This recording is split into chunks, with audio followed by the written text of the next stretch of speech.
Hi there. So I'm just going to talk a little bit about a soul contract reading and exactly what that is.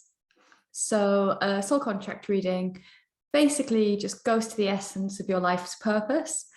It describes your karma, your talents, and your life goals, and how best to apply them in both the spiritual and the earthly demands. A soul contract reading incorporates different elements of the Hebrew alphabet, the Kabbalah, and also astrology. It's based on the 22 characters of the Hebrew alphabet and the six-pointed star, which is known as the Star of David. The reason for this is that in Hebrew, letters and numbers have the same sound and symbol. And Hebrew is one of the five sacred languages from which all of kind of reality emanated. So these kind of symbols and letters were created in total purity. When an incarnating soul chooses to incarnate in this life, I guess, it chooses the experience that it needs in this lifetime to grow. And so before a baby is born, often the parents might intuitively know the child's name. And that's because the sound of the name creates the soul contract that the person's going to then live out. When the soul embodies, the soul contract is then translated into the karmic matrix. And this is like a fine cobwebby structure that just sits over the person and the surface of our bodies and in all of our kind of energetic and aura fields and things like that. And what this does is it radiates out to reality to create the experiences encoded in it. So it's literally just the set of experiences at both a physical and a spiritual level that a soul needs to experience in that lifetime. So because the soul contract reading is presented on the Star of David, the triangle pointing down towards the earth, that represents the physical energies in a lifetime.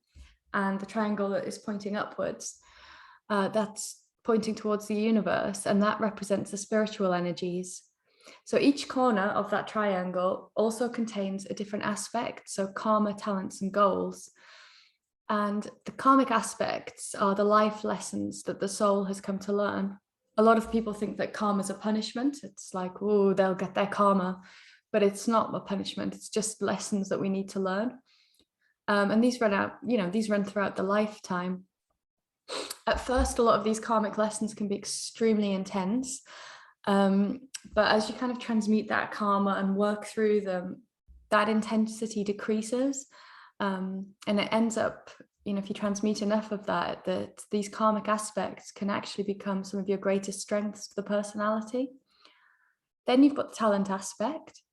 And the talent aspect contains the kind of latent energies that need to be developed to work through a lot of the trauma in my case, through a lot of the karma. And then once you've done that, you can move into the goal aspect of your chart. In the goal aspect, all of these different energies act as an incentive in somebody's life, and they're kind of the dream that we are striving for to attain, which we may or may not achieve in that lifetime, depending on how we do. So as we're moving through all these 6 aspects of the chart, it's not linear, they're all running simultaneously. And the physical triangle is usually predominant between the ages up until about 35 to 40 years old. And then at that point, it kind of shifts and you move more into the spiritual triangle, and that's what becomes more predominant. So that's just a very, very brief explanation of a soul contract reading, what it is, what it does. So if you are interested in finding out more, then please drop me an email at beyondtheshadowsco@gmail.com. Thank you very much.